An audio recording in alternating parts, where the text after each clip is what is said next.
Irmãos, nós temos um divisor de águas. Presta atenção no que o pastor vai falar agora, que é muito importante você entender essa introdução, e nós já vamos entrar na palavra. Nós temos um divisor de água nas nossas vidas. Antes de Cristo, eu digo antes do conhecimento de Cristo, diga glória a Deus. Antes do conhecimento de Cristo, antes de recebermos as bênçãos espirituais, irmãos, antes de recebermos o Espírito Santo, e depois que recebemos o Espírito Santo, antes nós não éramos filhos de Deus, antes nós não tínhamos uma aliança com Deus, nós nos justificávamos das nossas ações, nós falávamos as coisas e se tivesse alguma contestação do que nós falávamos, existia também uma justificação da nossa parte. Eu fiz isso por causa disso. Não era assim? Sim ou não? Agora não. Agora nós somos controlados, não pelas nossas emoções. Agora nós não somos controlados por um espírito maligno. Agora nós não somos filhos da desobediência mais. Isso tem que ficar bem claro. Você tem uma vida nova em Cristo Jesus. E o que o apóstolo Paulo, de uma maneira geral, ele quer expressar nessa carta aos Efésios, é justamente esse divisor de águas, o antes e o quê? E o depois.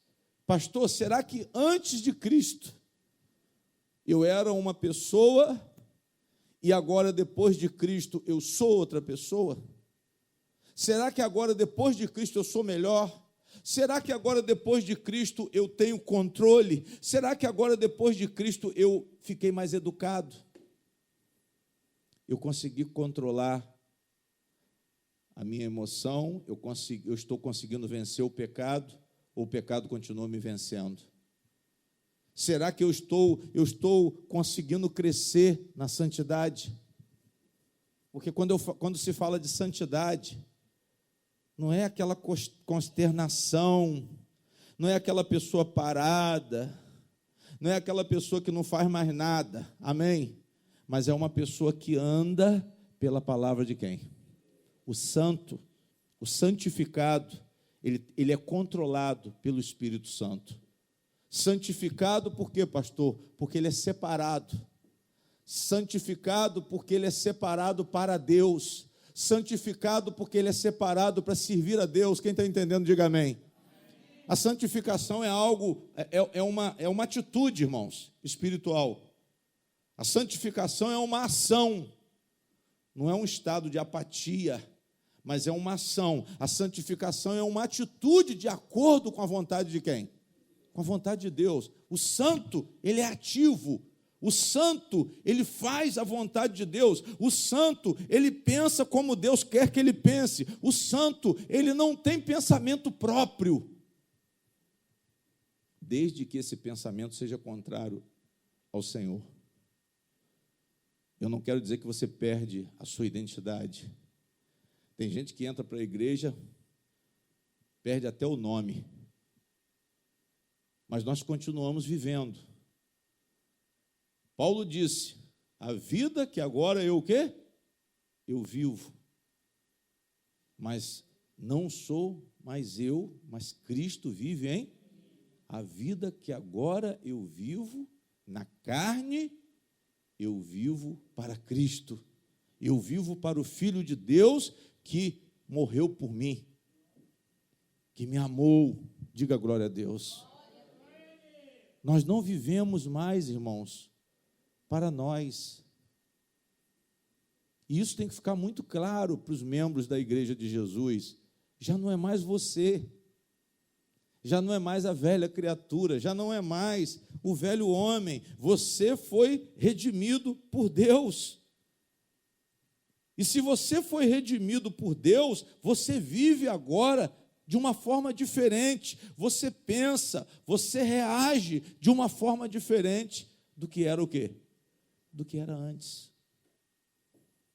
É isso, esse é o nosso cuidado com o nosso desenvolvimento. Espera aí, eu era mal, eu respondia mal, eu xingava, eu gritava, eu era ignorante, mas agora eu não sou o quê? Agora eu não sou mais. Por quê? Porque agora Cristo, eu estou vivendo em Cristo. Eu estou de acordo com a vontade de Cristo. O meu coração agora é um coração santificado. Eu tenho aprendido com Jesus. Eu ouvir a palavra, eu ouvir a mensagem de Cristo. Quando a igreja não fala de Cristo, irmãos, não vai ter aproveitamento espiritual. Eu posso falar de vitória. A Bíblia tem muita passagem de vitória? Tem. Mas a mensagem mais atualizada da Bíblia é Cristo. Ah, tem Davi, pastor? Tem. Mas Davi está no Velho Testamento. Ah, tem Abraão? Tem. Mas a vida de Abraão está no Velho Testamento. A riqueza de Abraão está no Velho Testamento. A riqueza de Jó está no Velho Testamento. Mas a pobreza de Jesus está no Novo Testamento. Mas o amor de Jesus está no Novo Testamento. Está em Cristo. A humildade está em Cristo. A mansidão está em Cristo. O autocontrole está em Cristo. Aí quer dizer, eu entro na igreja para ouvir falar de riqueza, como a teologia da prosperidade. Eu pergunto, essas pessoas estão dentro do propósito ou estão fora do propósito? Essas pessoas estão mostrando redenção em Deus ou essas pessoas estão filosofando com o Evangelho? Nós não podemos filosofar com o Evangelho, não. Nós temos que ser objetivos seguidores de Cristo. Nós temos que aprender com Jesus. A palavra, a salvação só é possível, ela se torna bastante folgada no momento que eu aprendo com Jesus, mas ela pode ser muito apertada se eu conhecer pouco de Cristo. A pessoa pode entrar no céu, mas vai entrar apertado, mesmo ela participando da igreja. Por quê? Porque a igreja que ela participou é no sistema religioso. A igreja que essa pessoa participou, ou que ela participa, é uma igreja que não fala de Deus, mas fala de prosperidade, mas fala de riqueza material, fala de mágicas com toalhinhas, fala de mágicas que pagam dívidas, e nós estamos vendo isso hoje. São adivinhadores que estão no altar, são homens corruptos que estão com segundas intenções, querendo tomar o dinheiro do povo que estão no altar, mas eles não pregam o evangelho da salvação. Eles estão desatualizados, eles estão com a mensagem distorcida, porque até o Velho Testamento é distorcido, porque eles não levam as pessoas, pelas suas mensagens ou pela mensagem de Cristo, a um encontro com quem? Porque a mensagem de Cristo, ela tem um propósito de levar cada um de vocês a um encontro com Deus. Quando eu entro na igreja, eu venho para receber uma mensagem que me aproxima cada vez mais de quem? Que me aproxima cada vez mais de Deus. E como que eu me aproximo de Deus? O próprio Jesus disse, eu sou o caminho. Eu sou o caminho. Eu sou a verdade. Qual é a verdade, pastor? Que eu tenho que enriquecer? Não, porque Jesus não falou isso. Ah, mas Jó era rico. Isso aí não tem nada a ver com você. Jó é Jó, você é você. A mensagem da salvação é para você, mas a riqueza de Jó talvez não seja para você. A mensagem da salvação era para Jó. A mensagem da salvação era o ponto principal da relação com Deus. O conserto não tinha outro propósito, e não tem, nem no Velho Testamento, nem no Novo. Não tinha outro propósito principal que não fosse a salvação da alma. Não existe outro propósito nessa busca, nessa persecução que nós estamos empenhados. Nós estamos empenhados numa busca de salvação das nossas almas. Nós estamos aqui para reconhecer pela fé o amor de Deus. O Evangelho, ele te dá a visão do amor de Deus em Cristo Jesus. O Evangelho, ele te dá a visão da salvação que há em Cristo Jesus. O Evangelho dá a visão de uma transformação pela imagem e semelhança que é o propósito de Deus para a nossa transformação em Cristo Jesus. Digam glória a Deus. Então eu entro na igreja com esse alvo. Eu entro na igreja para ser santificado. Eu entro na igreja para buscar a minha santidade cristã, que é uma oposição aos costumes de antigamente. Antigamente eu tinha costumes? Tinha, mas o pastor Luiz Fernando está fazendo o quê? Está sendo moldado por Deus mediante a abertura do meu coração, a abertura do meu entendimento, a minha concordância com a palavra de Deus, e da mesma forma vocês. Se vocês abrirem o coração e concordarem com a palavra de Deus, Deus ele começa a despojar o velho homem e revestir vocês de uma nova criatura. Ele despoja um espírito de pecado, ele despoja um espírito mau, ele despoja uma maneira de viver que antes condenava, que antes levava vocês à destruição, levava vocês à morte, levava vocês ao inferno. Por quê? Porque esta obra de antes de Cristo era a obra do diabo. Essa obra de antes de Cristo era uma obra de condenação. Era uma semente de Satanás que estava dentro de nós, que estava dominando o nosso coração. Mas agora não, agora nós recebemos uma novidade de vida. Nós recebemos um espírito novo, o Espírito de Deus. O próprio Deus disse: eu vou te dar um espírito novo, eu vou dar a vocês um coração novo, um coração de carne, tirarei o coração de pedra. Amém? E vocês vão me obedecer. Até Deus garante a obediência. Você diz assim: eu obedeço a Deus. Não. Deus te faz obedecer. Você não tem condições de obedecer a Deus. Você não tem capacidade espiritual para discernir algo de Deus que você aceite como coisa muito boa. Eu não tenho como discernir as coisas de Deus. Só pelo Espírito Santo que nós podemos discernir as coisas de Deus. Só o Espírito Santo pode mostrar, revelar para mim o que é bom, a verdade. Só o Espírito Santo que pode revelar Cristo. E a partir desse momento, o que acontece, irmãos? Acontece uma maneira de viver completamente nova. Uma maneira de viver voltada para a santificação. É um revestimento novo. É uma novidade de vida em Cristo Jesus. E a palavra diz que não há condenação para os que estão em Cristo Jesus. O que Deus quer para cada um de nós é nos livrar da condenação. Conhecereis a verdade, e a verdade o quê? A verdade vos libertará. Libertará de quê, pastor? Da condenação. Libertará de quê? Da morte. Libertará de quê? Da condenação pelo pecado. Da condenação ao inferno. Não é libertará você dos seus problemas. Eu tenho que saber que no mundo eu vou ter o quê? Aflições. Eu tenho que saber discernir o que é problema e enfrentar os problemas da minha vida. Eu tenho que saber discernir que nós estamos vivendo num país que existem desempregados. Aí a pessoa pega e leva o desemprego como uma questão espiritual. E não é, o desemprego é um problema econômico. Eu estou errado? Sim ou não? Pastor, é o diabo. Não, não é o diabo. O diabo não mexe com o desemprego. Agora, não que se você tivesse força, tivesse conhecimento para separar as coisas espirituais das coisas, dos problemas desse tempo, os problemas desse tempo, eu digo a vocês que eles estão no controle de Deus, mas se nós olharmos para o futuro, se nós olharmos imediatamente, querendo uma solução imediatista, nós não vamos nos agradar muito, porque nós não vamos ver as coisas acontecendo como nós o quê? Como nós queremos. Quem está entendendo, diga amém. Eu já estou ouvindo falar de 12 milhões, 13 milhões de desempregados desde o início do governo de Dilma,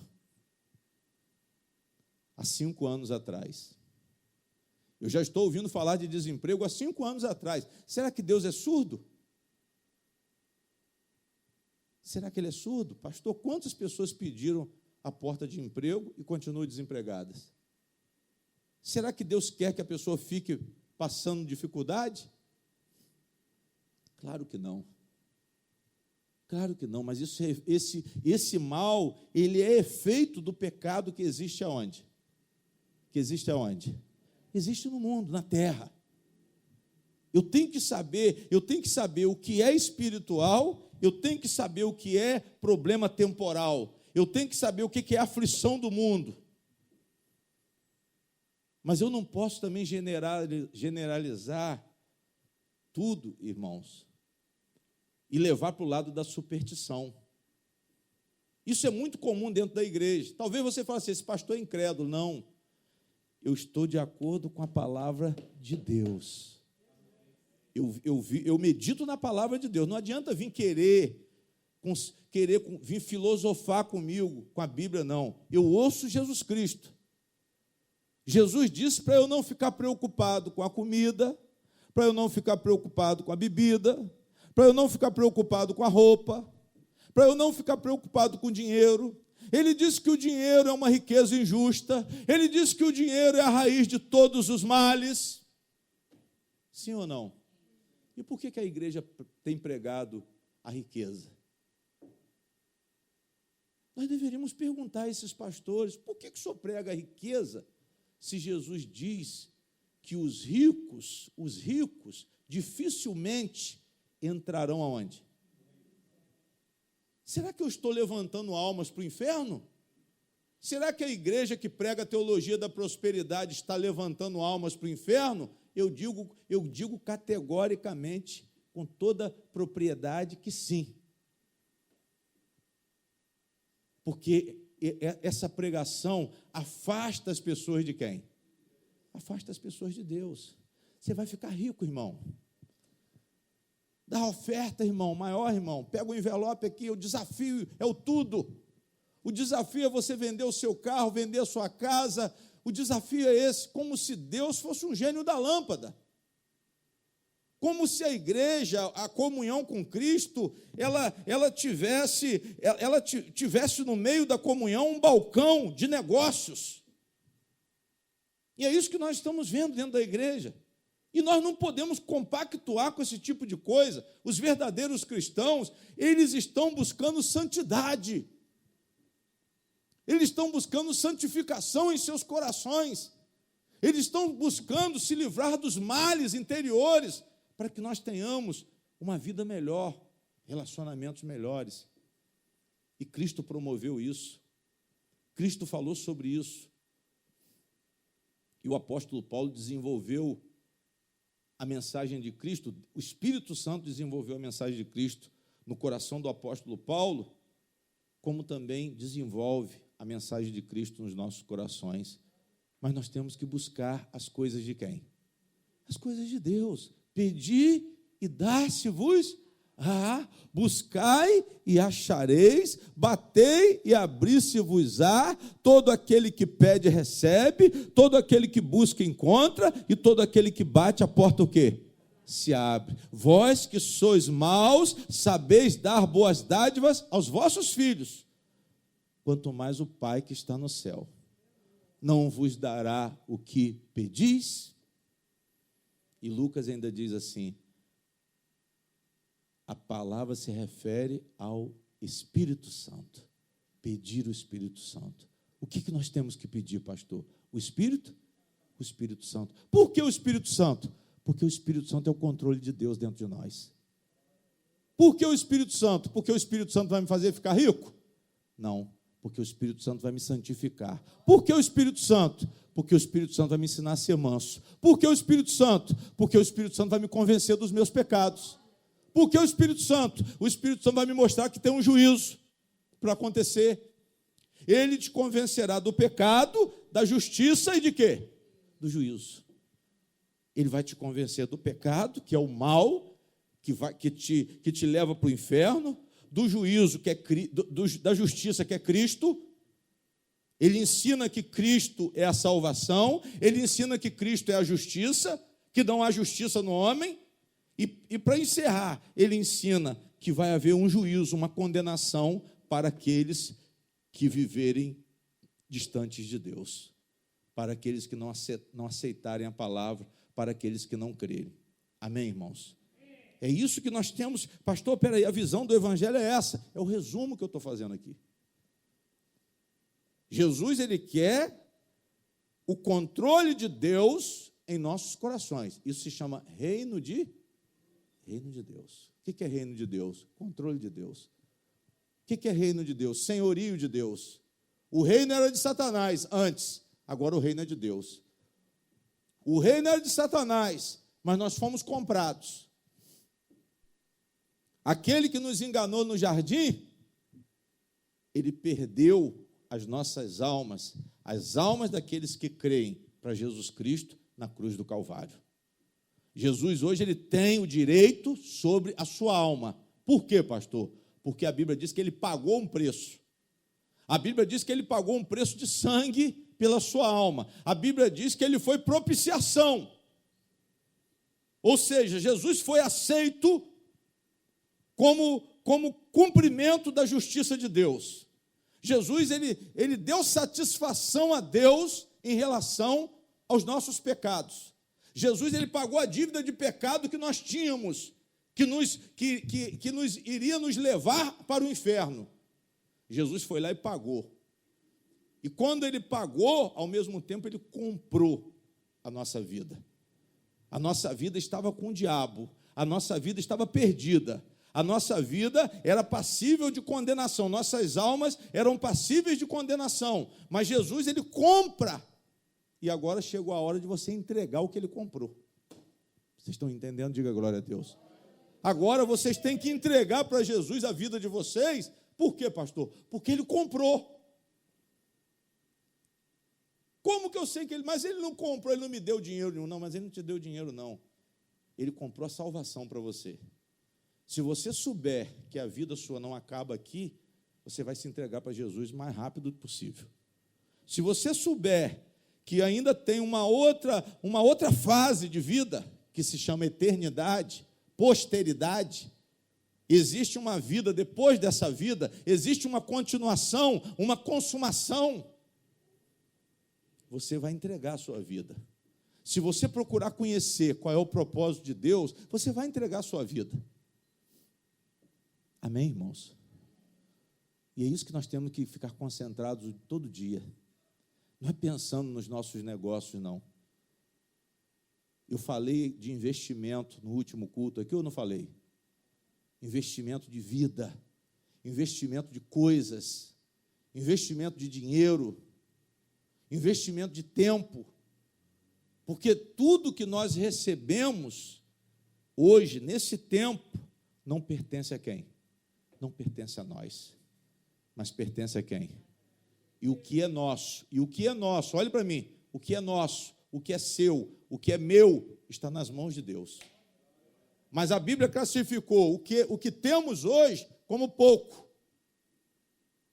A Bíblia classificou o que temos hoje: dinheiro, casa, filhos, família, tempo, saúde, vida. Ele disse que é o quê? Pouco.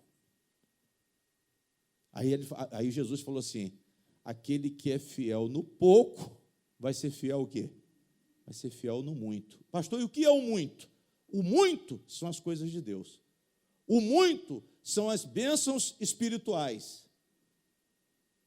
E Jesus quer que nós tenhamos a sabedoria, nós tenhamos habilidade para investir essa vida que nós recebemos para a honra e glória de quem? Para a honra e glória de Deus. E as coisas que nós temos, inclusive o dinheiro, seja muito ou pouco, Ele quer que nós venhamos a investir no ganho de almas. Eu não estou dizendo investir no bolso do pastor. Eu não estou dizendo investir no carro do pastor, como nós temos visto aí muita gente investindo mal o seu dinheiro, investindo para o pastor construir prédio vultuoso, investindo para o pastor ir morar num condomínio fechado, enquanto você mora num lugar difícil até de andar depois das 10. Amém? Mas eu estou falando para você investir bem. Eu estou falando, Jesus manda investir com sabedoria. Ele manda investir o pouco para a glória de quem? Para a glória de Deus, e ele diz para que nós venhamos a ganhar almas. Às vezes eu contribuo, eu não sei o que aquele dinheiro vai fazer, mas aquele dinheiro vai proporcionar um ganho de quê? Um ganho de alma. Eu tenho que crer nisso. Aquele dinheiro mantém as portas da igreja abertas para que vai entrar uma alma. Aquele dinheiro vai levar um sacolão para alguém que vai quebrantar e vai vir para a igreja, vai permanecer na igreja, vai receber uma ajuda.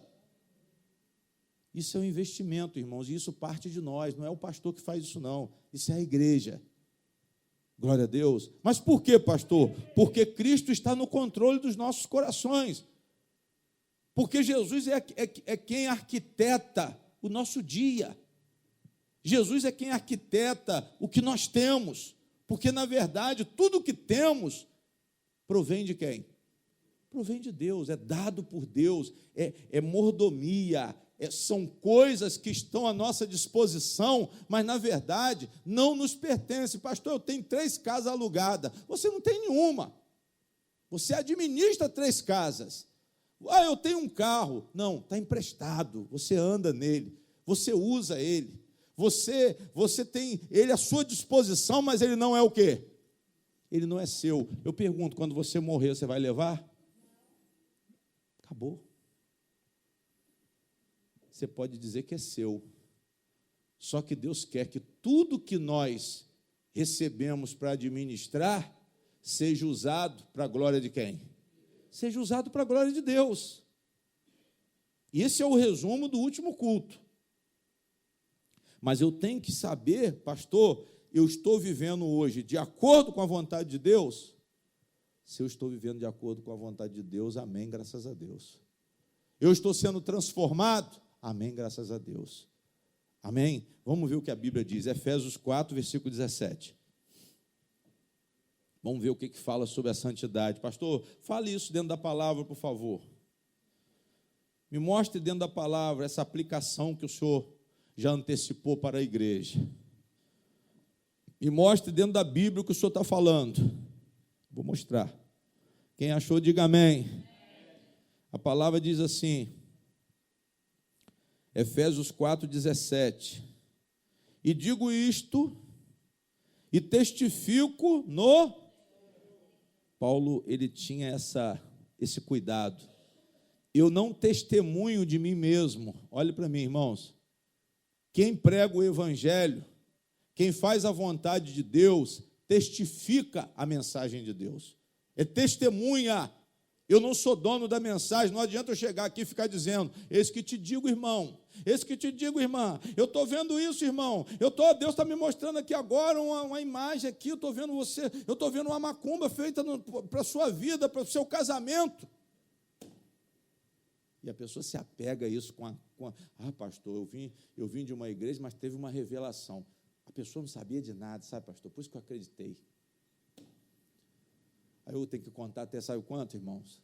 Até 1000, porque 10 está difícil. E se for membro dessa igreja aqui, eu não conto nem a 1. Eu digo, você some daqui, na minha frente. Amém? Porque a gente se envenena fácil, mas as coisas boas são difíceis de quê? De entrar. Coisas ruins entram fáceis, mas as coisas boas, as coisas de Deus, eu não recebo. Aqui a gente prega o testemunho de Jesus, a gente dá o testemunho do Senhor. Paulo está dizendo aqui, eu digo isto e testifico no Senhor, não sou eu que estou falando. Pastor, o que o senhor falou até agora, foi o senhor que falou? Não, é testemunho. É o Espírito Santo que está me usando e transmitindo para a igreja o testemunho no Senhor. Tudo que eu falei aqui está dentro da Bíblia. Do começo até o fim, a oração foi para quê? A oração foi para que nosso coração fosse limpo, para que se houvesse uma emoção ruim, nós tivéssemos capacidade de controlar. Se houvesse mágoa e ressentimento, será que vocês lembram da oração? Sim ou não? Se houvesse mágoa e ressentimento, que Deus o quê? Tirasse. Se houvesse raiva, que Deus tirasse. Se eu fosse uma pessoa acostumada a xingar, gritar para o vizinho ouvir, falar os palavrões desse tamanho, e me considero uma pessoa redimida por Cristo, mas se você é redimida por Cristo, você tem que vencer esse tipo de comportamento, você tem que segurar essa língua sua, você tem que segurar essa emoção, você tem que segurar essa raiva, esse descontrole, porque você é serva de quem? O servo de quem? De Deus. Então ele disse assim: e digo isto e testifico no Senhor, para que não andeis mais como andam também os outros o quê? Ou seja, aqueles que não têm Deus. Quem está entendendo, diga amém. Aqueles que não são de Deus, aqueles que não têm comunhão com Deus. Gentios nós éramos antes, nós éramos gentios. Gentios por quê, pastor? Porque nós não tínhamos comunhão com quem? Com Deus verdadeiro. Nós não tínhamos aliança com Deus, mas agora nós temos em Cristo Jesus. Nós nascemos na melhor dispensação, irmãos. Sabe qual é a melhor dispensação? É a nossa. A melhor dispensação foi a de quem, pastor? A de Abraão? Não, foi a nossa. A melhor dispensação foi a dos apóstolos? Não. Jesus falou que nós estamos no reino de Deus, mas eles não estavam no reino de Deus. O reino de Deus foi anunciado por João Batista e ele foi confirmado por Jesus Cristo, que era o próprio e que é o próprio reino de Deus. Nós estamos no reino de Deus, irmãos. Nós estamos na dispensação do Espírito Santo. A melhor fase da igreja de Deus, a melhor fase não é o Velho Testamento. A melhor fase não é a época dos apóstolos. A melhor fase não é a fase de Davi, mas a melhor fase é a fase do Espírito Santo em Cristo Jesus. A melhor fase é essa fase do reino de Deus. O que é o reino de Deus? É o governo de Deus, eu repito. E o governo de Deus está em quem, pastor? Está em Cristo e hoje está no Espírito Santo. Está em Cristo porque Cristo falou assim: eu irei, mas eu rogarei ao Pai, e Ele enviará outro quê? Outro Consolador. Ou seja, eu estou reinando agora, mas eu vou rogar ao Pai e o meu Espírito vai descer. Então vocês esperem, não façam nada. Não façam nada. Antes ele disse: ide pregai o Evangelho a toda criatura. Ensinem às pessoas tudo o que eu vos tenho ensinado. Jesus não disse para inventar. Vocês vão ensinar o que eu ensinei a vocês. Essa foi a mensagem que ele deixou. Vocês vão curar, imporão as mãos nos enfermos e ser-lhe-ão o quê? Curados. Glória a Deus. Em meu nome, vocês vão expulsar o quê? Demônios. Os sinais seguirão aqueles que creem. Aquele que crê será o quê? Será salvo, mas aquele que não crê já está o quê? Já está condenado. Eis que vos dei poder e autoridade para pisardes em serpentes e escorpiões, e contra todo o poder do inimigo, e dano nenhum lhe será o quê? Lhe será causado. Vocês estão entendendo, amém? O que é isso, pastor? É o reino de Deus. O reino de Deus é isso. É Deus restaurando, é Deus no controle do seu corpo, é Deus no controle da sua alma, é Deus no controle do seu espírito, é Deus te conduzindo para a perfeição em Cristo. É Deus te conduzindo para a perfeição em Cristo. Você já não é mais gentio. Paulo disse aqui: já não andam mais como andam. Não andeis mais como andam também os outros gentios, na vaidade do seu quê? Do seu sentido. Vaidade quer dizer o quê, pastor? Vazio. coisa subjetiva, coisa pessoal. Só que essas coisas são distantes de quem? Dos pensamentos de Deus. Vaidade. Vaidade é o contrário do que é espiritual, irmãos. Uma pessoa vaidosa, ela tem ela mesma como fim. Ela tem ela mesma como Deus, como deusa. Você se torna o seu próprio Deus. Essa vaidade aqui é uma vaidade num sentido pejorativo. Não é aquela vaidade de querer estar arrumadinho, bem vestido, de banho tomado. Não, essa vaidade aqui é num sentido ruim, é num sentido crítico. É um sentido, vaidade do seu sentido quer dizer que o seu sentido não é bom. Quer dizer que o seu sentido não é espiritual, é carnal. Porque o gentio, ele era carnal, ele não era espiritual. Por quê, pastor? Porque o gentio, ele não tinha parte com quem? Ele não tinha parte com Deus. E nós éramos gentios. E cuidado para você não se declarar cristão e continuar gentio, sendo enganado pelo diabo. Dando lugar ao diabo. Dando lugar ao diabo, por quê, pastor? Porque o diabo está dominando o seu coração em alguma área. Quando, na verdade, ele já deveria estar vencido. Quando, na verdade, ele já foi derrotado por Cristo na cruz, por você. E se você seguir a Cristo, essa derrota do diabo, ela é projetada na sua própria vida. Ele está derrotado também na sua própria vida. Como Cristo derrotou o diabo, mas ele não derrotou para ele, porque o diabo não podia com Jesus. O diabo não podia com Jesus, os demônios não podiam com Jesus. Mas a fé em Cristo investe a natureza de Cristo em nós, e o diabo não poderá com cada um de nós. Ele não poderá com vocês. Satanás não poderá com vocês, ele não poderá. Satanás, ele não terá sucesso na vida de vocês, sobre as almas de vocês. Ele não terá sucesso. Por quê, pastor? Porque vocês estão em Cristo. Porque vocês estão em Cristo, vocês são abençoados por Deus. Porque vocês estão em Cristo, vocês têm a marca da promessa. Vocês têm o Espírito Santo, e o Espírito Santo, ele regenera. O Espírito Santo, ele não permite que o pensamento do diabo prevaleça. Por mais que ele insista, por mais que ele esteja dominando aparentemente, mas ele está derrotado em nome de Jesus. Ele está derrotado. Por quê, pastor? Porque o nosso coração está em Cristo. Paulo disse: eu amo a lei de Deus, eu amo a palavra de Deus. Mas a resistência do diabo era grande na vida de Paulo, porque ele disse assim: eu amo a palavra de Deus, mas aquilo que eu amo, muitas vezes eu não o quê? Eu não faço. Vocês estão entendendo? Amém? Eu amo a palavra de Deus, eu amo a lei de Deus, mas o que eu amo, muitas vezes eu não o quê? Eu não consigo fazer. É assim, irmãos.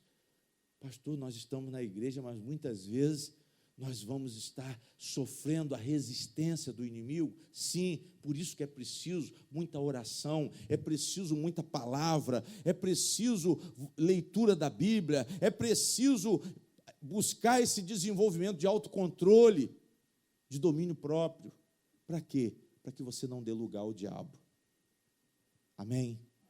E a palavra diz assim, olha, continuando: entenebrecidos em quê? No entendimento, ou seja, um entendimento obscuro. Um entendimento que não se chega a uma conclusão, não existe sensatez. Entenebrecido no entendimento. Aí ele fortalece mais ainda a ideia: separados da vida de quem? Pela ignorância. Então, quer dizer, aqui ele está falando de pessoa ignorante, que nós não sejamos o quê? Ignorantes. De quê? Das coisas de quem? Das coisas de Deus. Você é da igreja, irmão, você sabe que você não pode ser ignorante. O cristão, ele tem um pensamento ativo. O cristão, ele tem um método, ele tem um modelo, ele tem um padrão de Deus em Cristo. Cristão é imitador de Jesus. Cristão aprendeu com Jesus. Eu não aprendi com Abraão, não. Eu aprendi com Jesus. Eu não aprendi com Jó. É melhor eu aprender com quem? Com Jesus. Tem gente que conhece Jó, conhece Abraão, conhece Davi, conhece todos os personagens do Velho Testamento, mas não conhece Jesus, o personagem principal do Evangelho. Aquele que é o Evangelho. Jesus não é o personagem do Evangelho, não. Ele é o Evangelho. Jesus não é o Salvador, não. Ele é a própria salvação. Ele é a própria salvação. Jesus é a própria salvação. O nome Jesus quer dizer salvação. Salvador ungido. Jesus, Cristo. Jesus é o nome do homem. Cristo é o nome de Deus. Jesus, salvação. Cristo, ungido. Ungido para a salvação dos homens. Filho do homem, representante dos homens, para salvá-los. O Filho do homem foi levantado para destruir as obras do diabo. Vocês estão entendendo? Diga glória a Deus. Nós temos uma vida em comunhão com Deus, mas se eu digo que sou cristão, mas sou ignorante nas coisas de Deus, eu estou com a minha mente obscura. É isso que o versículo 18 está falando. Existe uma dificuldade de entendimento por causa da ignorância. No livro de Oséias, tem um versículo que Deus diz assim por revelação a Oséias: o meu povo sofre por falta de quê? De conhecimento. O meu povo sofre por ignorância. Por ignorância, um casal vive mal. Por ignorância, os filhos tratam mal os seus pais. Por ignorância, o marido, ele massacra a esposa. A casa fica atribulada, oprimida pelo diabo. Por quê, pastor? Porque o diabo adora ignorante. Porque ele domina fácil. O diabo, ele adora coração vazio. Coração vazio de quê, pastor? Vazio de Deus. Ou cheio de outras coisas, ou cheio de vaidade, ou cheio de vontade própria. Desde o momento que os pensamentos que estão no coração não são espirituais, eles são vaidosos. Ah, pastor, eu conheço muito de matemática, muito de física, eu sou uma pessoa que estuda muito, mas eu pergunto, e de Deus, você conhece o quê? E da sua vida futura? E da sua salvação? Realmente você tem um mérito, sim, por ser um físico, por ser um matemático, por ser um advogado, por ter até talvez 2 ou 3 diplomas. Sim, você é uma pessoa que merece respeito. Mas quando se fala das coisas espirituais, você é um entenebrecido de entendimento. Você é um obscuro de mente. Saber das coisas que vão passar, irmãos, é bom, mas vai o quê? Elas vão o quê? Que eu falei? Vão passar. O diploma não vai para o céu. No céu não precisa de engenheiro. No céu não precisa de advogado. No céu não precisa de médico. Mas são bens que Deus te deu para você administrar neste tempo, mas esse advogado, esse médico, esse físico, esse químico, que ele faça tudo voltado para a glória de quem? Para a glória de Deus. Mas eu me formo em advogado, viro bandido, vou roubar os outros, vou apanhar patrimônio dos outros. Eu me torno médico, eu quero extorquir as pessoas na hora do desespero. Eu só opero, portanto, tem que trazer o dinheiro, porque senão não dá para eu fazer. Porque eu tenho que pagar isso, pagar aquilo outro. Quantas pessoas morreram porque o médico não viu o dinheiro, ele virou as costas e foi embora. Ah, o senhor não pode falar isso. Falo, sim. Quantas pessoas morreram por ignorância dos médicos? Amém? Ah, pastor, não é assim não, é assim sim. Porque se ele tivesse Cristo no coração, ele primeiro ia salvar a vida e depois ele falaria em dinheiro. Ele tem um juramento. O advogado tem um juramento. Ele tem um juramento.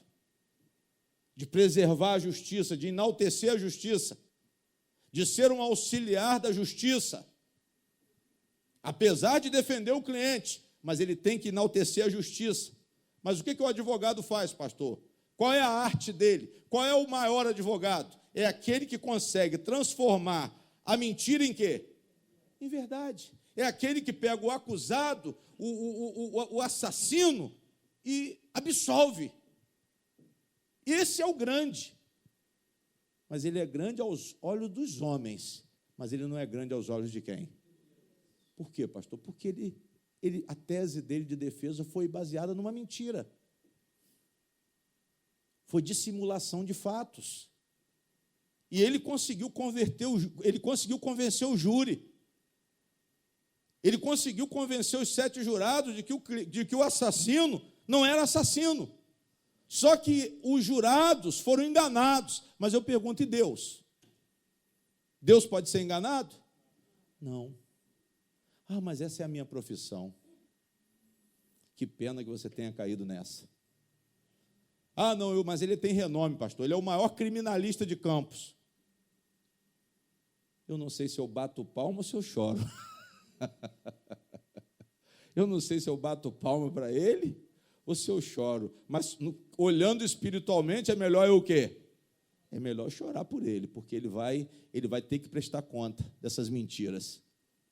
Ele vai ter que prestar conta, não, porque não tem como ganhar dinheiro com a verdade, eu vou ganhar dinheiro com a mentira, porque não tem como ganhar dinheiro. Ah, pastor, mas a lei fala que todo mundo tem direito à defesa. É um direito constitucional. Sim, claro. Mas perverter a verdade em mentira é contra a palavra de quem? Eu pergunto, qual é a palavra que vai prevalecer? A lei do homem, o Código Penal, a Constituição Federal ou a palavra de Deus? Eu posso basear tudo na Constituição Federal. Ó, pastor, agora gay, se falar que é gay, vai preso, hein? É homofobia, hein? Se eu só falar agora aqui na igreja que eu não faço casamento gay, aí vai dar cadeia. Que é isso que eles estão querendo. Porque isso é defendido, pastor, pela Constituição Federal. Mas eu pergunto, quem veio primeiro? A palavra de Deus ou a Constituição Federal? A Constituição Federal foi baseada nisso aqui, ó. O Código Penal começou baseado pela lei de Moisés. A lei de Moisés, ela foi inspirada por quem? Por Deus. Amém? Ela foi inspirada por Deus, não foi por nenhum deputado, não foi por nenhum homem. Quando o Código Penal de 1943, ele falou, não matarás, Deus já tinha falado, não matarás, desde a eternidade. Deus já tinha falado, não matarás, há 6.000 anos atrás. Quem está entendendo, diga amém. Eu quero dizer, irmãos, que vocês têm que seguir a palavra de Deus. Eu quero dizer que não adianta você ficar procurando caminhos para negociar a palavra de Deus, que você não tem esse direito. Você não tem esse direito, eu não tenho esse direito. Mas ele diz aqui, entenebrecidos no entendimento, separados da vida de Deus, pela ignorância que há neles, pela dureza do seu quê? Dureza do seu coração, os quais, havendo perdido todo o sentimento, se entregaram à dissolução para com avidez cometerem toda impureza. Se separaram das coisas espirituais e se empenharam na prática da impureza, do pecado. Quem está entendendo, diga amém. Dissolução quer dizer separação, irmãos. Amém? Separação. Se entregaram à dissolução para com avidez, ou seja, com ânsia, com disposição, avidez, disposição para cometer o pecado. É assim que muitos estão. Mas a igreja não é assim. A igreja não é assim. Os filhos de Jesus não são assim. Paulo ainda está falando aqui dos gentios. Amém? Paulo está falando aqui dos gentios. Paulo não está falando de cristão. Aí ele diz assim, mas, agora ele está falando do cristão. Olha aí, lê aí na Bíblia. Mas vós não aprendestes assim a Cristo. Não foi assim que Cristo ensinou. Não foi assim que nós aprendemos com Jesus. Dá para entender, sim ou não? Vocês estão entendendo? Digam amém. Não foi assim que Cristo ensinou. Antes, o diabo ensinou daquela maneira. O diabo pega Adão e Eva e afasta os dois de Deus com uma proposta de que eles entendessem do bem e do mal e direcionassem a própria vida. Torna-os vaidosos e orgulhosos. Mas Paulo diz, não, vocês aprenderam com Cristo. Vocês não vivem mais daquele jeito. Vocês não vivem mais como as pessoas de antes. Vocês são novos. Aí ele diz assim, se é que, ou seja, vocês podem se dizer cristãos, mas são cristãos se é que tendes ouvido e nele fostes o quê? São pessoas que estão ouvindo a Jesus Cristo. Digam glória a Deus. São pessoas que estão ouvindo a Jesus Cristo. Pastor, eu me libertei do diabo. Você se libertou do diabo por quê? Porque você tomou um banho de sal grosso? Você se libertou do diabo porque você levou a fórmula do descarrego? Porque você pegou o galho de arruda? Não, você só se liberta do diabo se você der ouvido à palavra de Jesus Cristo. Você só se liberta da maldade, da prostituição, do adultério, da mentira, da ira, de tudo que há de ruim, se você aprender com Cristo. Ele deixa isso claro aqui. Voltando ao versículo 20. Vós não aprendestes, amém? Vós não aprendestes, com quem? Não aprendestes assim a Cristo. Glória a Deus. Se é que tendes ouvido e nele fostes o quê? E nele foste ensinado. Digam glória a Deus. E nele fostes ensinado. Deixa eu desligar esse abençoado aqui. Hoje foi o meu. E nele fostes ensinado. Como está a verdade em quem? Irmão, não tem contestação, pastor, a verdade de Deus é relativa. Não, a verdade de Deus é absoluta. É relativa para quem não tem fé. É relativa para quem fica ouvindo uma opinião e outra. Mas os filhos de Deus não dão ouvido a sistema mundano, não dão ouvido a idealistas. Ah, não, pastor, é o grupo tal, eles têm o direito deles, eu não quero saber. Eu não vou agredir, eu não vou ofender, mas eu não sou obrigado a aceitar. Quem está entendendo, diga amém. Nós podemos conviver respeitando? Podemos. Você pode ter um parente com problema? Pode. Vai deixar de amá-lo por causa disso? Claro que não.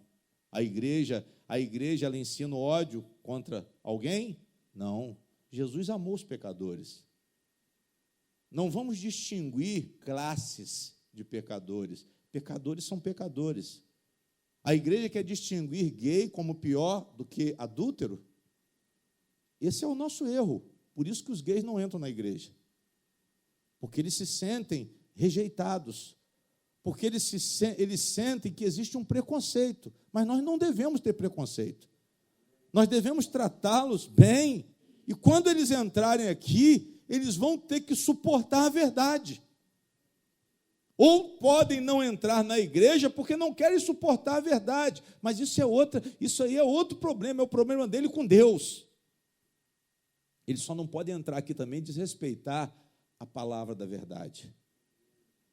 Eles são convidados a participar da nossa igreja, todos os pecadores, não só os gays, os traficantes. Eu convido a todos os traficantes que queiram ouvir a mensagem do Evangelho, que venham participar da nossa igreja. Eu convido a todos os gays, lésbicas, prostitutas, homossexuais, eu convido todos eles. Será um prazer recebermos todos eles aqui na nossa igreja. Por quê, pastor? Porque eles vão para o lugar certo. Jesus disse que ele não veio para os sãos, ele veio para os doentes. Ele veio buscar e salvar o que se havia perdido. Eu era um perdido? Era. E estou no hospital. Quando eu falo dos gays, quando eu falo dos adúlteros, estou me referindo a mim mesmo, como mais um doente que está sendo tratado por Jesus Cristo. Ah, pastor, o senhor está limpo? Não, estou em processo de limpeza. Já lavou alguma coisa, mas tem muita coisa suja ainda. Vocês estão entendendo, amém? Não, porque se fosse outro pastor, não, irmão, minha vida mudou completamente, agora eu só não fui para o céu, aí não sei por que eu não fui arrebatado, porque eu tenho pedido a Deus para não me arrebatar, porque eu sou uma pessoa tão perfeita, que tem hora que eu me olho no espelho, eu vejo as minhas asas batendo. Isso aí é orgulho espiritual, irmãos. A gente tem que chegar aqui numa posição mais humilde a cada dia. Senhor, cura-me mais e mais e mais. Tenha misericórdia de mim, porque eu sou pecador. A Bíblia diz que aquele que diz que não tem pecado é o quê? É mentiroso e faz o próprio Deus de mentiroso. Amém? O pecado, irmãos, o pecado é a causa do sacrifício de Jesus. Quando a pessoa diz que ela não tem pecado, ela está negando o próprio Cristo. Ela está negando o próprio Cristo, e nós não podemos fazer isso. Mas nós estamos em tratamento. E até quando vai durar esse tratamento, pastor? Até o dia que você desejar ser tratado. E que esse desejo por esse tratamento seja até o dia da sua morte. É aquela corrida que Paulo diz aos Filipenses: eu estou correndo em direção ao alvo, mas eu continuo correndo, eu não alcancei e continuo correndo. Continuo correndo, apesar de não ter alcançado, eu continuo indo em direção ao alvo. Aí ele especifica que é a perfeição em Cristo Jesus. E ser aperfeiçoado em Cristo Jesus é um processo que vai durar a vida inteira. Se santificar é um processo de desenvolvimento. Tem gente que vai e depois o quê? Depois volta. Eu já fui, eu já dei uma queda, eu já levantei de novo. Mas eu tenho que me vigiar. Para quê, pastor? Para que eu desenvolva, para que eu cresça. Para que Jesus Cristo cresça em mim. Como Paulo diz, já não sou eu mais quem vivo, mas Jesus Cristo vive em quem? Em mim. Então ele diz assim: mas vós não aprendestes assim a Cristo, se é que tendes ouvido e nele fostes ensinados. Vejam a importância do Evangelho de Jesus, irmãos. O ensinamento da igreja é Cristo. O ensinamento da igreja é a humildade de Jesus, é a santidade de Jesus, é a fé de Jesus em Deus. Jesus tinha uma fé em Deus. E essa fé ele tem transmitido para a igreja pelo Espírito Santo. Jesus resistia ao sofrimento. Jesus resistia às tentações do materialismo, mas a igreja instiga o materialismo. Eu pergunto, será que eu que estou errado? Será que eu que estou errado? Não, pastor, o senhor está errado, porque a igreja da prosperidade está cheia. E a do senhor aqui tem pouca gente. Não, mas eu vou continuar nessa fé. Glória a Deus. Eu vou continuar aqui. Prego para 20 pessoas, 25, 30. Prego para 200 cadeiras, mas está bom. Amém? Glória a Deus. Aí ele diz assim, vamos lá. Que quanto ao trato passado, vos despojeis do velho? Então quer dizer o quê? Existia uma pessoa velha que já não existe o quê? Já não existe mais. Ou melhor, ela já foi reprovada. Talvez ela ainda exista, mas sabe qual é o sinal maior da salvação? É quando eu reprovo o meu eu. Não é porque eu mudei. Às vezes você pensa assim, pastor, fulano está salvo porque ele mudou. Não, Fulano está salvo porque ele já reprovou o seu eu. Fulano está salvo porque ele se arrependeu do seu comportamento. Talvez ele ainda esteja aprisionado, mas ele já está revoltado contra a prisão do pecado. Ele tem uma sinceridade no coração que Deus conhece. Talvez ele ainda não tenha conseguido sair, mas ele já está disposto. Por que ele está disposto? Porque ele foi salvo. Ele não foi salvo porque ele largou o pecado. Ele foi salvo e por isso ele vai conseguir largar o pecado. Vocês estão entendendo, amém? Por que, pastor, que o senhor diz isso? Porque a salvação não é por obra. Se eu tivesse que largar o pecado para ser salvo, eu estaria no tempo da lei. Vocês estão entendendo? Digam amém. Ah, não, pastor, mas eu tenho aprendido que eu tenho que largar o pecado para ser salvo. Não, você tem que ser salvo para largar o pecado, é diferente. Na saída do Egito, o cordeiro foi comido primeiro, para depois você ter força para sair. Primeiro você é alimentado por Cristo, e depois você sai do mal. Porque você se fortalece na fé, você se fortalece no Espírito, e você consegue vencer o espírito do pecado. Quem está entendendo, diga amém. Você é resgatado por Jesus das garras de Satanás. Jesus que tira você. Jesus tira você pelo meio da fé. É uma fé declarada, é uma fé por uma declaração legal. Eu aceito Jesus. Quando você veio pela primeira vez na igreja e levantou suas mãos, mas agora vai ter que ter atitude. Se realmente houve salvação, você está lutando contra o pecado, você não quer mais viver do jeito que você vivia, você está repugnando certos tipos de comportamento que desagradam a Deus, você está sendo transformado de fé em fé, de glória em glória. Repetindo, quanto ao trato passado, vos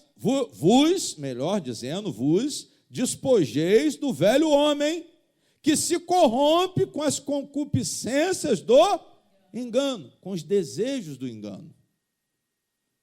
Amém? Nós vivíamos no engano, só que agora nós somos novas criaturas. Agora nós vivemos na verdade, antes no engano, mas agora na verdade. Por quê, pastor? Porque a palavra diz no versículo 21, se é que tendes ouvido e nele fostes ensinado, como está a verdade em? E o que não está em Jesus está no engano. Quem está entendendo? Existe uma verdade e existe um engano. Tem gente que quer misturar a doutrina de outras religiões com o evangelho. Vai cair no engano. Tem gente que quer entrar no ecumenismo. Todas as religiões se transformarem numa. Mas eu pergunto, e as doutrinas falsas? Elas vão se misturar?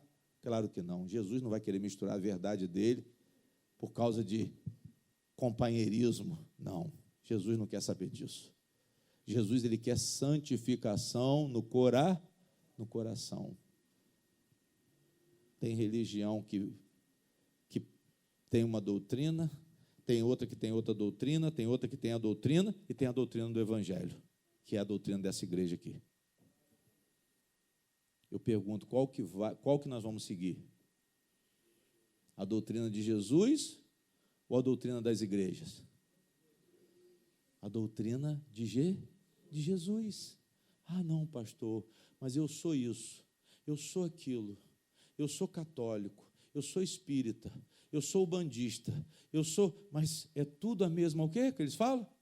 É tudo a mesma coisa. Mas não é a mesma coisa. Respeitamos todas as religiões, devemos respeitar sim, devemos respeitar. Mas só que Jesus, ele é a verdade. A verdade está só em Cristo. A verdade está somente em Deus, somente no Senhor, no eu sou o que sou.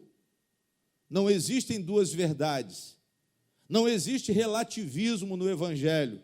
O Evangelho é uma verdade absoluta em Cristo Jesus. Vocês têm que entender isso. Não tem como negociar a palavra de Deus, não tem como misturar a palavra de Deus, não tem como. porque senão nós vamos nos tornar malditos. Malditos por quê, pastor? Porque a Bíblia diz que aquele que altera a palavra de Deus é maldito. Tem igreja aí que tem a sua Bíblia própria. Tem igreja aí que alterou versículos da Bíblia pela interpretação da sua denominação, da sua doutrina. Adulterou o Evangelho. Eu pergunto, como que eu posso colocar os meus pés no meio desse povo? Não que eu os odeie, vocês estão entendendo, amém? Eu só não quero o quê, pastor? Me confundir. Eu não vou ouvir aquilo que eu sei que é herético. É uma heresia, está fora do fundamento que já está firmado. Nós temos que saber que só existe uma pedra fundamental. A pedra fundamental é Jesus. A pedra de esquina é Jesus, o que une. Por que ele é pedra de esquina? Porque ele une duas extremidades. Ele une o ser humano a quem? A Deus. Jesus é o que nos une a Deus. Ele é a pedra de esquina, irmãos. A esquina não tem uma curva? Sim ou não? Vocês estão olhando para mim, parece que eu não estou entendendo. Eu estou fazendo assim, mas não é porque eu estou doido, não. Eu estou fazendo assim para você entender que a pedra de esquina, ela tem uma quina para um lado e uma quina para o quê? São duas quinas que se encontram, mas ela une. Jesus é essa pedra de esquina. É o único que pode nos unir a quem? Eu sou o caminho, a verdade, o quê? E a vida. Digam glória a Deus.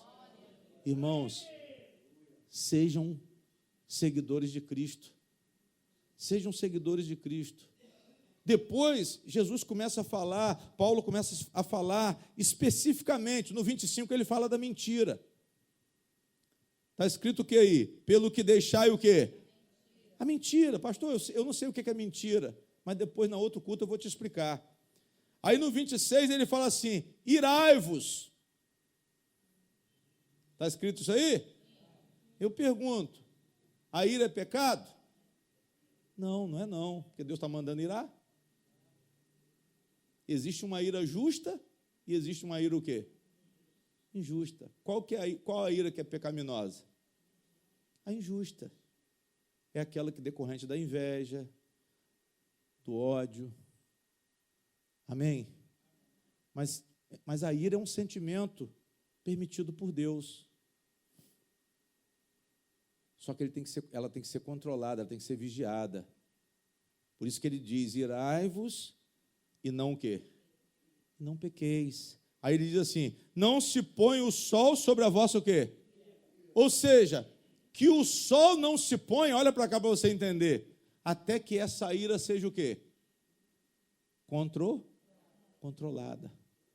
Ou seja, Deus manda quando você é injustiçado e essa injustiça provoca a ira, que você controle essa ira o mais rápido possível, antes da noite chegar. Que o sol não se ponha e você continue irado. Porque dormir irado não é bom não, irmãos. Dormir com raiva não é bom não. Mas isso aqui é uma outra pregação. E ele fala aqui da ira, depois eu vou pregar isso aqui no outro dia. Depois ele diz o quê? Não deis lugar ao diabo.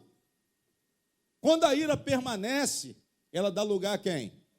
Ao diabo. Porque eu me irei e continuei remoendo aquela ira.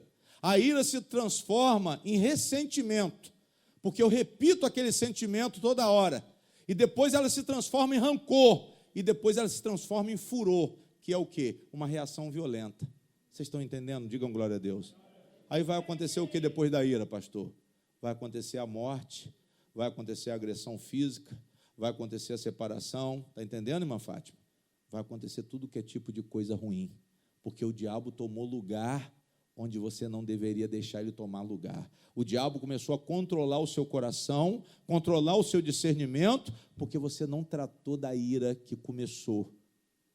Então a ira, ela é justa? Sim. Pastor, fulano me ofendeu, meu marido me ofendeu, meu irmão me ofendeu, mas você tem razão de estar irado. Mas Deus está falando, não pequeis. Quem está entendendo, diga glória a Deus. Rapidinho, só para você entender. Aí depois ele fala, aquele que furtava não furte mais, mas trabalhe. No 29 ele fala, não saia da vossa boca nenhuma palavra o quê? Essa aqui é para quem está xingando ainda. Olha para cá quem está xingando.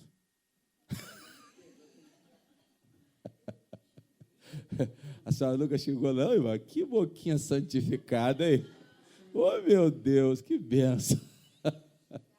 Não, irmão, que benção, hein? Oh, glória. Rapaz, que benção. Glória a Deus, que bom. Amém? Não saia da vossa boca nenhuma palavra o quê? Então, Paulo falou que o cristão, ele está se corrigindo. Ele está controlando a emoção, e ele colocou como exemplo a ira. Ele está controlando a raiva. É uma pessoa que procura reconciliação. É uma pessoa que procura resolver o problema o mais rápido possível. Não quer sustentar contenda. Porque isso é coisa de quem? De Cristo? De cristão. Cristão não quer confusão. Mulher cristã não quer confusão com o marido em casa. Amém, dona Fátima? Não quer confusão, não quer briga com o marido, não quer separação. Amém? Mulher cristã não quer confusão com o filho. Amém? Não quer trapaça.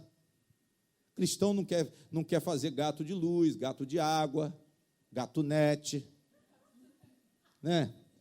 Que é o gato de internet. Tem gato para tudo, gato de água, gato de luz, gato net. Porque tem uma opção de cristão que tem gato net. Ah, irmão, o seu administrador é qual? Não fala nada, não. Não, porque isso aqui é uma linhazinha que a gente puxa dali do vizinho e tal, ele nem sabe. É um gato net. Quem está entendendo, diga amém. Aí ele diz assim, igreja, e não, aí tudo isso ele faz um desfecho aqui, interessante. Tudo que a gente faz de ruim entristece a quem? Não entristeçais o Espírito Santo. Porque é aquele que gostaria de estar no controle, e ele está sendo o quê? Jogado para escanteio. O Espírito Santo está aí. Quem está entendendo isso? Pastor fulano está com o diabo. Não, ele está com o Espírito Santo. Só que ele está resistindo ao Espírito Santo.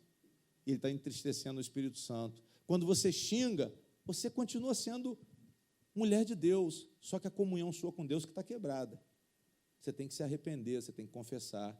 Quando você mente, você continua sendo filho de Deus, mas a comunhão está quebrada.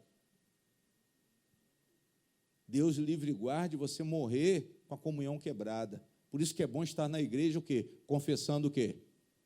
Confessando o quê? Confessando os pecados.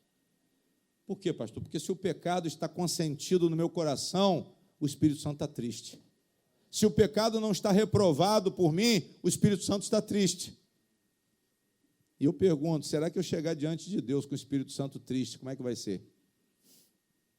Eu vou chegar sem testemunho. Aí ele diz assim, não entristeçais o Espírito Santo de Deus, no qual estáis selados para o dia de quê? Olha só, Deus está garantindo você, irmão. Deus não abriu mão, não. Você mentiu, você irou, você deu lugar ao diabo, você furtou, você fez gato net, você fez gato de água, você fez gato de luz. Você entristeceu o Espírito Santo, mas a palavra está dizendo, ele é para o dia, ele veio para te selar, ele veio para te regenerar, para você ser redimido para o dia da redenção. O Espírito Santo, ele é o agente regenerador de Deus. Selado com o Espírito Santo não é para falar em língua, não, balá, balá, balá, não. Selado com o Espírito Santo para melhorar, selado com o Espírito Santo para ouvir a voz de Deus, selado pelo Espírito Santo, porque está no controle de Deus. Selado porque você é filho de Deus, você é da família do Senhor. Selado por isso. Não é selado para pular, não. Não é selado para dizer que está todo arrepiado, não. Mas é selado para melhorar como homem, melhorar como mulher, melhorar como cidadão. É selado para ter uma identidade espiritual. é selado para ter uma personalidade, um caráter de Cristo, é selado para ter uma natureza cristã santa. Nós temos que melhorar, irmãos, porque esse é o sinal da salvação nas nossas vidas. Se eu não estou vendo melhora, fique preocupado. Pergunte, será que eu estou salvo? Ajoelhe, ore, venha mais para a igreja, se filie à igreja, mas a igreja de Jesus, a igreja que prega o evangelho, não é a igreja Nação Santa, não. Eu não estou falando da Nação Santa, mas eu estou falando da igreja de Cristo, da igreja que medita na palavra, da igreja que tem o Espírito Santo, por quê? Porque ele está falando ainda. Pior quando ele ficar triste e não querer falar mais. Ele cansar dos rituais, ele cansar das obrações, ele cansar do sistema. Aí nós estamos correndo um sério risco. Amém? Fecha a Bíblia, vamos orar.